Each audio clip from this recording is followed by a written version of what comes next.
هاد النوع من الشداد وفيه كتشم فيه ملي كنقولوا العنصريه كتشم فيه واحد العنصريه. غنبداو بالامازيغ. جمهور حسينة اكادير كان في واحد الفتره متعارض متضارب، مره كان كيسب العروبيه بهذا الخصوص هذا، وكاينين صور وكاين ميساج صغيور كيسب في العروبيه اللي هما باقي المدن وكذا. لكن في ديك الفتره تقام على بعض الكلام، او نقدر نقولوا هذا كان تصرف طائش لاحد الافراد المجموعه، والمجموعه تداركات ذاك الامر وقامت بواحد التشفو ان المجموعه عندها كتجمع الوطن واللغه الضاد العربيه وحنا امازيغ وكذا، وحنا جسد واحد ووطن واحد وهويه وحده وكذا وكذا وكذا وكذا، عندنا قضيه مشتركه. جميل جدا هذا البلان هذا. لكن حتى واحد لاحظ ما شافش شي جمهور شي باج استغلوا من هذيك النقطه هذيك وقام عزومها مزيان دار لها بوم هاشتاغات روينه وحملات روينه كاع داز. انما ما كنشوفش كاينه واحد عقده نقص من هذه المساله هذه. خطا داز نسى. في وضعيه اخرى حاله اخرى جمهور الرجاء كان لاعب من حسنية اكادير، قال واحد النقطه كتقال فين ما كاين جمهور اكادير كتغنى عليه. شنو كيقولوا بالضبط؟ وريح ريح يا داك الشليح، وكيضحكوا وكيشطحوا وكتنزلوا.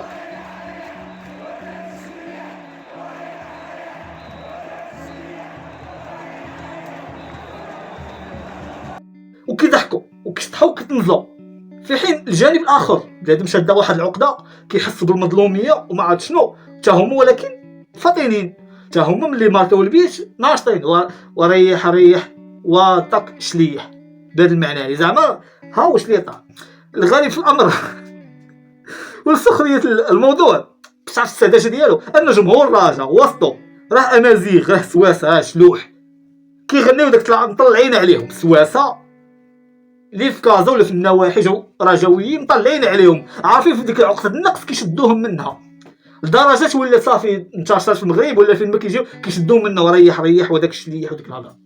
لكن كيبقى غير الاختلاف فاش اختلاف تاويل ديك المساله. هادو طلعين عليهم بهادوك، هادو كيشوفوها بحال منقصه ومعيور عليها، لدرجه بنادم كيولي حاقد العوام الدراري الصبيان وكيبدا عنده واحد الحق دافين واحد العقده كتولي ليه عقده هنايا وكيتسنى من نهار يجيب الاكادير ويتلقى لنا بالحجار وكذا وكذا وكذا. في حين ان كنقول العقلاء كاين اللي مشى دار احتجاج دار شكايه بجمهور الرجاء انهم كيسبوا الامازيغ وكذا وكذا. شوف التعقليه بنادم فين مشى. الرساله ديالي هنايا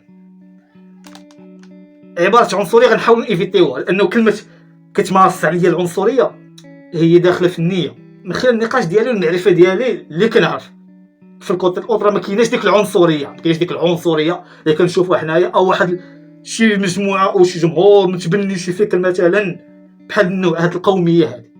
مثلا حسنية اكادير الاوتراس امازيغ عندها هذا الموقف هذا التوجه هذا ديال القضيه الاولى ديالها هي الامازيغ وكذا، وكتناهض ديك الافكار الاخرى وكذا وكذا وكذا.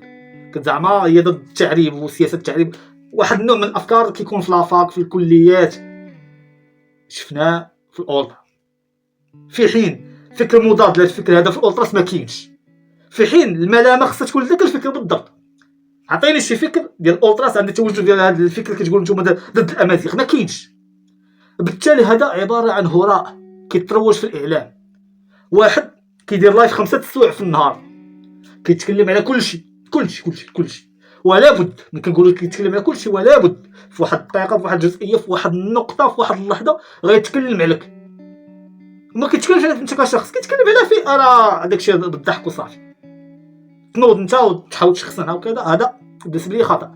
الخطا الاول ارتكبه الياس الماكي لانه ما كيقولش شي كلمه وكيوزنها، هذا خطا فيه. الخطا الثاني واللي اكبر منه هي هاد السياسه اللي كتقالش انا بحال كنشوف بحال اطفال صغار بحال كلمه جوج غتنوض تقلقوا كذا حمله ديال الصبيان. بالنسبه لي انا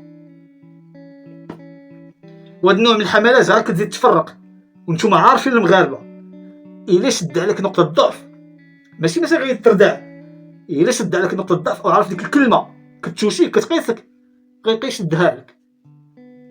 كنتي في شركه في اي نوع من الخدمه ديالك، كنتي في تيران، الا لعاب تسمات على شي سميه ما مدراش يا عاها يا الزرق يا كذا يا كذا، عوجوا لي السميه ديالو او لقبوه بشي سميه اخرى وتقص منها وتتفاعل مع الجمهور غتشد عليه لصقات لي تيكيت عليك خاصه بي. في حين اللاعب اللي ما كيتمزكش كتقوم على ديك الحمله وديك المسافه وكذا وكذا، ما كيتمزكش ليها اصلا دايزه. هاد المساله هادي عموها على الموضوع ديالنا.